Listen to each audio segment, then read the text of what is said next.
Support for this podcast comes from Bryn Mawr Communications. BMC produces a number of informative podcast series spanning a variety of topics in optometry. Discover a new show at itube.net/podcasts.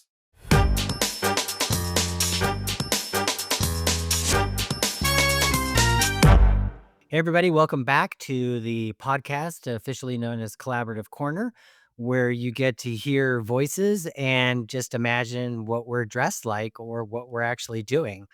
I'm going to take about 10 seconds to kind of visualize what you're doing. Okay, you can stop now. Awesome. So this week, or this month, I should say, we're almost at to the end of the year. So we're going to kind of think about collaborating for the whole year, but more importantly, think about, where we've gone and where we're going. Couple sad news on this podcast. You may have heard we talked about some myopia control, and there was an exciting opportunity for the FDA to approve a atropine, low dose atropine, which they didn't. Said Nexus is going back to the drawing board. The FDA basically said that even though they met their efficacy, even though they met their primary endpoint, they want more data. So that was disappointing. I also saw where Dompay, though, is now being asked to take their oxyrvate, Cerninogen BKBJ, and actually use that as a nasal spray to treat or to try to manage non-arteritic ischemic optic-neuropathy. So we'll see where that goes. So just, where one thing kind of falls off, something else comes in. But that kind of brings me to our guest today. This is somebody that I've known. I don't even know how long I've known him. One of the few times I think I remember we were walking into the convention center at SECO, and he was talking to me about he had this boot camp. And that scared me because I don't think I would have made it through boot camp. But I'm talking with Dr. Damon Dierker. Damon, is the director of optometric services at the Eye Surgeons of Indiana. So Damon, first and foremost, welcome to Collaborative Corner. Hey, Mark, I appreciate the opportunity and thanks for not forgetting us folks in flyover country in Indiana. We've got more than corn in Indiana. We're going to talk about some fun, exciting optometric topics tonight. But before we start, okay, it's November. How's Indiana football doing? Indiana football is incredible. Both IU Hoosiers are undefeated. The Colts had a tough loss this week, but they're strong. As you probably know, I'm a diehard Vikings fan, but I do cheer for my home teams here as well in Indiana. But it is super exciting because in my entire lifetime, IU football has not been a thing, and now it's a thing. It's crazy because IU basketball used to be the thing. I don't think they're as much in their football team. Yeah, I think that I correct me if I'm wrong, but I mean, I think when they play the Ohio State, it's gonna be huge, isn't it? Well, the thought is that they would play each other in the Big Ten championship game downtown Indianapolis in the first week of December. So cross your fingers. Cross your fingers. All right, I should have said trigger alert for anybody who doesn't care about college football. You can now unpause and go forward here. Damon, I'm going to challenge you a little bit. Okay, it's November of 2025. What has been one of the most exciting things, or more importantly, what has been something over the last year that you've started utilizing to manage ocular surface disease that you kind of almost step back and think, how did I live without this? Yeah, there's a couple things in the past year that I think have been pretty cool. My recent investment in Tixel has been one of them. Are you familiar with Tixel? I am vaguely familiar with Tixel. Why don't you tell our listener about Tixel? Yeah, we've dropped. We went from 6 listeners to 1 now. Yeah. So Tixel is actually pretty cool. It's in the realm of devices that we would use in the office to treat patients that have evaporative dry eye due to MGD. So if you think about somebody getting thermal pulsation or other devices, this is in that same sphere. And I've got a lot of toys in my practice, and this has been one where I've been pleasantly surprised. And it came out of the aesthetics world. you're going to be using heat and gentle pressure to stimulate the meibomian glands, melt some of the meibum, maybe stimulate the muscles of rheolon to start working more efficiently. But the cool thing about it, Mark, is it's a 2-minute treatment.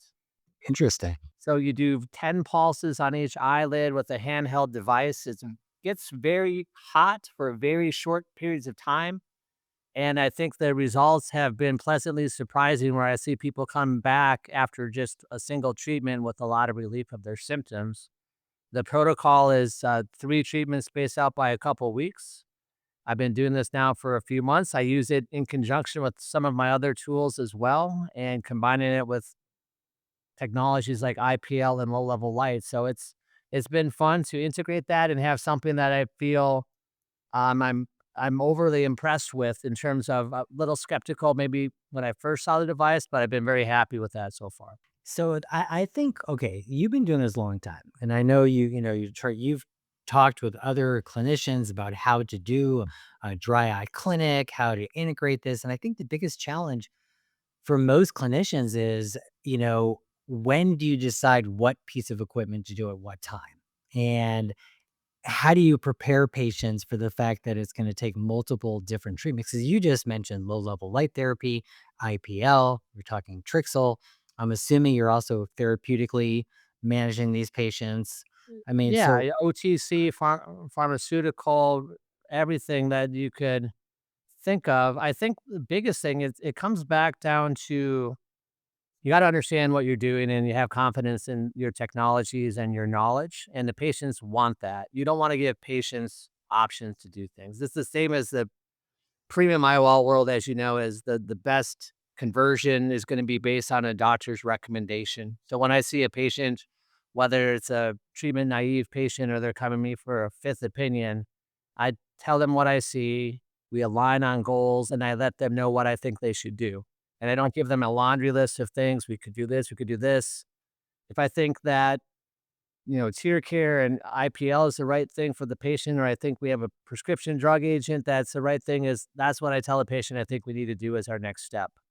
And that has served me well and continues to serve me well as probably 75% of my clinic time is spent with OSD management.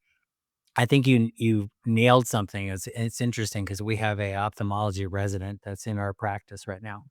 And I had just said to her today that I think one of the biggest challenges you have is when you're talking to patients is that they want to hear from you, your clinical acumen. They want you to tell them specifically what they need to do. They may not want to hear it. They may not think that they, want to spend the money, but I think too many times clinicians will basically say things like, well, we could, or It's right, so weak for a right, patient to hear 100%. that. Yeah. Yeah, I love where you said it's like, you know what? I'm going to tell you what you need to do.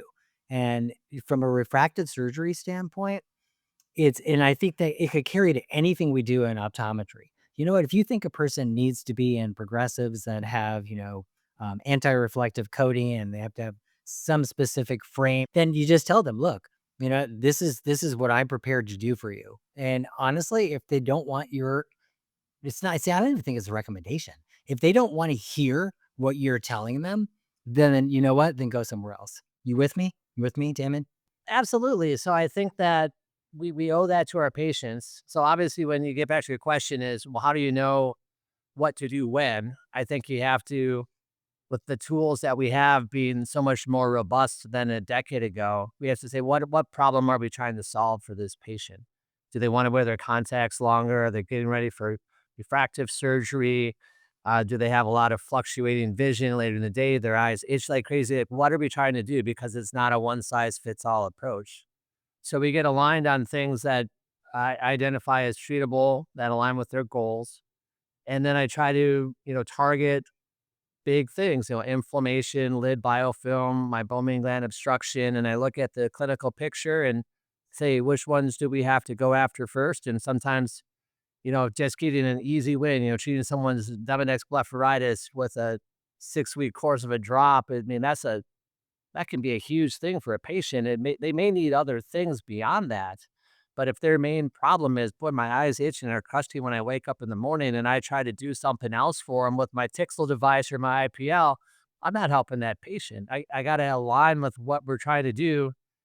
And, I think it's something that people are concerned, well, I don't know that I want to do that. It's going to be a 20 or 30-minute conversation. Well, that's only if you let it be that. My dry eye consults, I would say, are thorough, but they're 10 to 15-minute visits for an initial visit that includes treatment recommendations. So I think it can be done, and I really enjoy doing it. And the more tools that we have, it's just more fun for me because I can get to the finish line more quickly. So, what specific diagnostic tools do you use to and hear me out for a second, because I always feel that it's incumbent upon us as clinicians to get patients to almost buy what we're selling. And part of that is when they believe what you're telling them, when they have trust in what you're telling them. And so for me, I tend to basically, the tools that I use is I go straight to the heart of what their symptoms are or what their problems are. And then I specifically tell them how what I'm going to advocate for is going to make that better. So Yeah, what do you use? you gotta tell the story. So I'll give two approaches. One is, today was a dry eye clinic day, and these patients are here because they've got problems that they want me to try to fix for them. So they're already self-selected, and maybe they tried some other therapies elsewhere and not had a lot of luck. And I will do a speed questionnaire. I'll get a lip of view 2 imaging with mybography and lipid layer thickness. I get osmolarity, and then I do vital diet testing. I've used a couple other devices that give me non-invasive tear breakup time and all the fancy stuff is, for me, I've kind of backed it down to, symptoms, osmolarity, vital dyes, and mybography as my must-have tools. And I would say that the other approach is a couple years ago, we had a doctor exit the practice, so I inherited a day of kind of general clinic. And this was a doctor that wasn't all that excited about managing ocular surface disease. So these patients, 40 or 50 patients on a Friday for a year straight had never been screened for ocular surface disease, really never had any sort of. So what I did is I gave everybody a speed. If the speed was 1 or more, they got an osmolarity. I put some dye in the eye, ask a couple questions, look down, look up, press a little bit. It's literally a 30-second screener. And I don't think I missed anybody that had visually significant ocular surface disease, and it made my dry eye clinic that much busier. So you don't have to do all the things, but I think you got to have a plan, and I think you got to be consistent with it. And it's symptoms, it's vital dye, and it's pressing on the lids as the most important things, I think. What about looking down? Looking down, yeah, so I said that earlier, look down and now look up, because looking up, we're gonna look up and press, and that's been, I've looked at other technologies and used some of these things, and I've kind of backed down to the basis for the most part, with the exception of I'm a big fan of osmolarity because it gives me an objective data point. Well, I mean, it's almost like I wanna go to B&L because B&L, recently bought Tear Lab, so they now have the Scout Pro, which essentially is our osmolarity tester, and basically said, "Just give it to everybody." I mean, do the razor blade. Just give everybody the osmolarity tester because we're going to see you can't have a false high. It's either high or it's not high. I mean, you can do a false low. They could dilute it and make a false low, but when it's high, they've got dry eye. I mean, it's just there's nothing else to it. I mean, that's the thing, is there's no false positive. What it doesn't tell you is how they got to that point. You still have to be a clinician and do a good history and do a good examination. But if that number is high, we got some work to do, and that's why I'll do that in our pre-op cataract evals too, because if someone is looking to get a light adjustable or multifocal and their osmolarity is 360, that's just not conducive with having a great outcome with that technology. So I'll treat them and get them primed for surgery, and you can usually do that 3 or 4 weeks, get them tuned up. So you had mentioned tear care, and I actually was one of the authors of the Sahara study, and we did our 2-year study there, trying, for those who don't know, He was comparing it was supposed to be a single treatment, but I mean, technically we did one treatment and then we brought him back 5 months later, did another treatment, and then tested him a month after that. So 6 months. Compared that against 6 months worth of Restasis twice a day, and for all intent and purposes, better tear breakup time with our tear care patients. And it literally was the symptoms were the same between Restasis and tear care. It was non-inferior when it came to Schirmer scores, as well as staining. So for all intent and purposes, we did better with just one treatment of tear care. My roundabout question to you is, how do you feel about making that available to patients through payers? Because I know you've been doing that process. Yeah, so I've been part of that. There was a time 3 or 4 years ago where in Indiana, doctors could predictably get reimbursed, $1,000 for doing a tear care procedure for Medicare population, and then overnight it got dropped by 95%. So it made it so it was Ouch. Ouch. so then, I've done a lot of different things to be able to still offer that service, and I still do offer tear care service a lot of times as a package. But just this week, Mark, I'm glad you asked, is I actually wrote a letter to my local Medicare contractor, WPS, saying that I think you need to look at the pricing that's associated with the procedure reimbursement now, with some support, including Sahara, to say this is really, not only clinically beneficial and it's cost effective, for the system. Not that we shouldn't be using medications like Restasis, but someone who has obstructive MGD, I mean, we want to get after the root cause of the problem. And then I actually wrote an email to director of a commercial health plan saying that, they're looking at this policy. Here's reasons why this would be a good thing for my patients in central Indiana to have access to this. And here's what happens and the frustration we deal with when I tell them this is the treatment that is best for them. But unfortunately, your insurance doesn't cover that. So I think we're making some progress there. And there's been a couple wins recently in the Medicare space where there's some coverage now in certain parts of the country for tear care. I think that's a start. But Sight Sciences is excited about the direction that they've had the last month or so. So I'm hopeful that this is going to make a treatment like tear care more accessible to more patients because it works really well. I wholeheartedly agree with you. I'm oftentimes blown away by the notion that people feel like, no, no, no, we want this cash price. I want to, cash pay for patients. When the reality is we want more patients to have accessibility to these procedures. And I get it. They're still going to have to pay co-pays, and some of the payers may not pay it.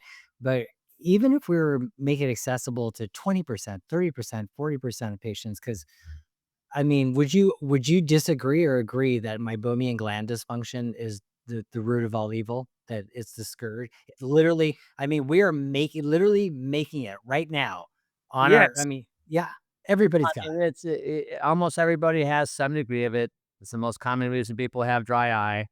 We don't have a cure for it, but we can treat it.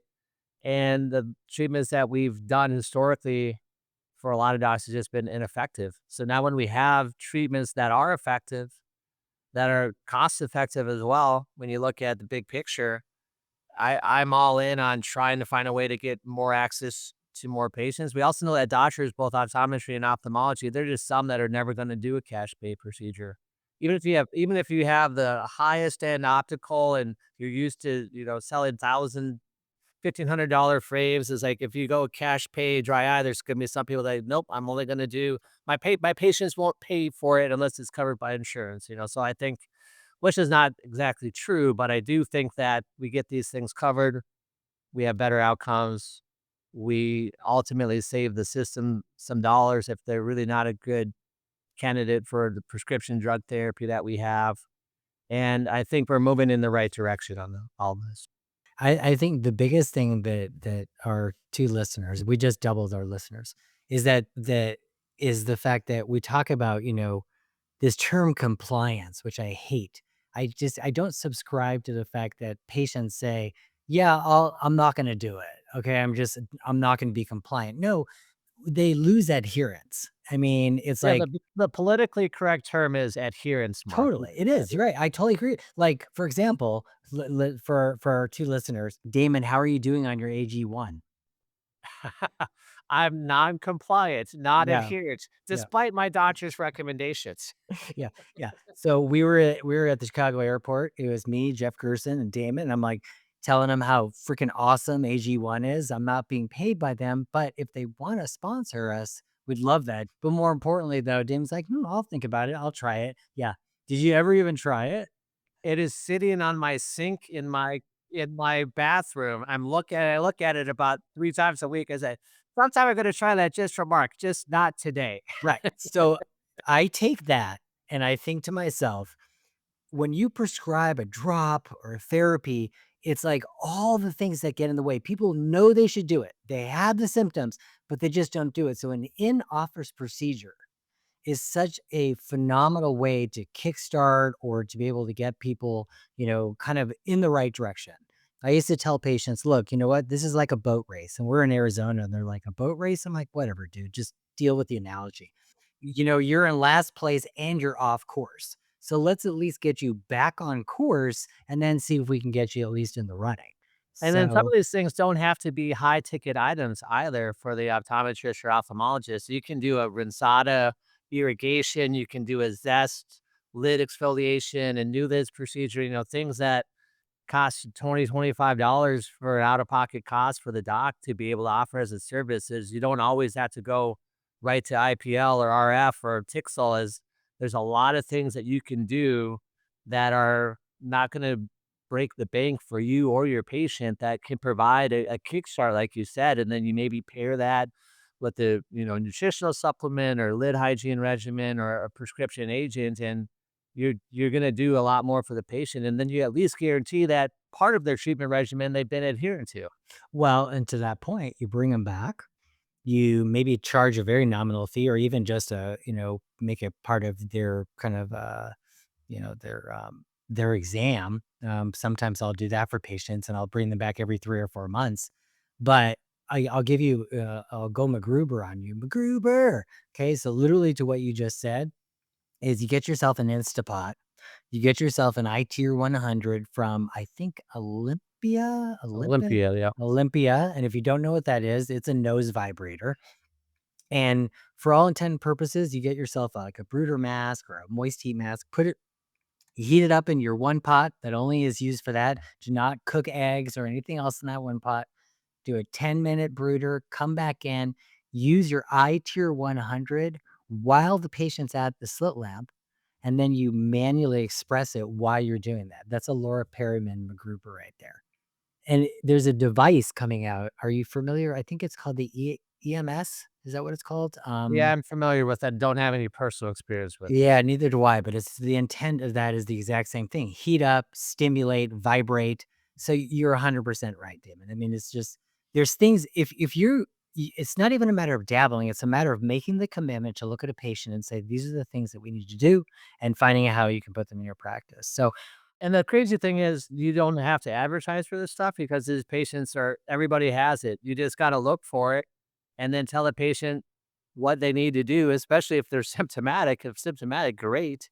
Asymptomatic, you at least educate them and then, say, we're going to watch this. Sometimes you're going to be more proactive. But I think that's getting back to my point that screening that one day that underserviced patients coming into a general ophthalmology clinic is like 60% of them had stuff that we had to treat. I feel that if you don't talk to patients about side effects, then they become complications. I know I think I made that up. So if anybody ever says that they said that, it was Bloomenstein's the first person to ever say that. So, right, a culture mon. What's the one thing you tell patients to expect? With a Culturemon, Yep. so when we put Culturemon in for patients with signs and symptoms of dry eye, it's stimulating the nerves on the surface of their cornea. I know, So but what do they expect? What's yep. So one word? what I What? tell them, this is the big reveal, Mark, is it's gonna either be a menthol or an icy hot sensation for about 30 seconds. And my patients in Indiana, one of those 2 things is gonna ring true. They either know what menthol or icy hot is, and it's been something that I say to 100% of patients. So that is not a complication. It is a side effect that's very manageable. I did have my first patient out of about 100 that wasn't able to tolerate that. Really? Yeah. So I've had like Wow. 9% people that say, hey, if I feel something, it's not an issue. So, okay, on the opposite side of the spectrum, and for me, what I do is I tell patients, look, it has a very unique sensation. In fact, I want you to put it in. I want you to close your eyes and I want you to tell me in one word what that is. And I will tell them, look, I've heard it's a zinger. I've heard it icy. I've heard it's cooling sensation.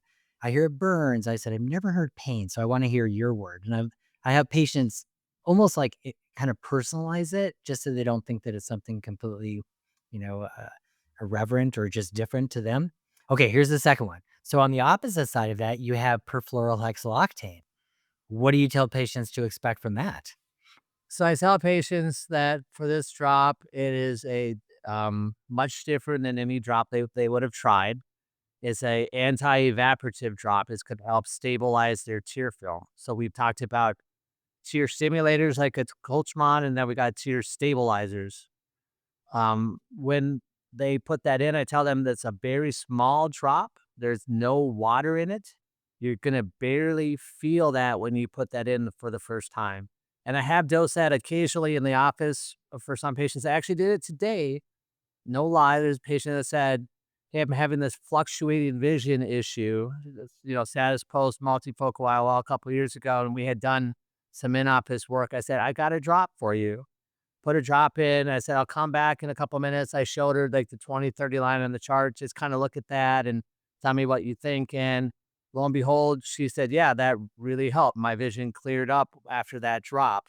So I think that, again, I'm trying to solve a specific problem with these drops. So I let the patient know what we're trying to solve, like you said earlier, how we're going to do it, and then what to expect. Awesome. Totally awesome. And especially there's some new data that came out specifically showing that symptoms are improved within like 2 minutes with Mibo. So, or perfluorohexyloctane. We'll keep it at what's that. Damon, you keep doing the Lord's work, my friend, over there in flyover country. And probably by the time this is published, they'll still be undefeated or who knows what will be happening. And I think the Colts will turn it around. They'll turn it around. Like, they lost one game. I mean, it's right. There's 8-1, 7-1. I think they're 7-2. So we will Oh, see. ooh, yeah. They made a big trade today. They got Sauce Gardner from the Jets. It did have to give up 2 first-round picks for that, which I thought was quite a bit, but they've got a star cornerback now, so they're going all in this year. Awesome. And for those listeners out there, yes, Voye Doyers, the Los Angeles Dodgers world champion, back to back, baby. That's all I got to say about that. Damon, thank you. Thank you, everybody, for listening. And we will see you next month. No, we won't see you. I just realized that we won't see you. We will visualize you next month when you come back for the end of the year collaborative corner. Thanks, Dan.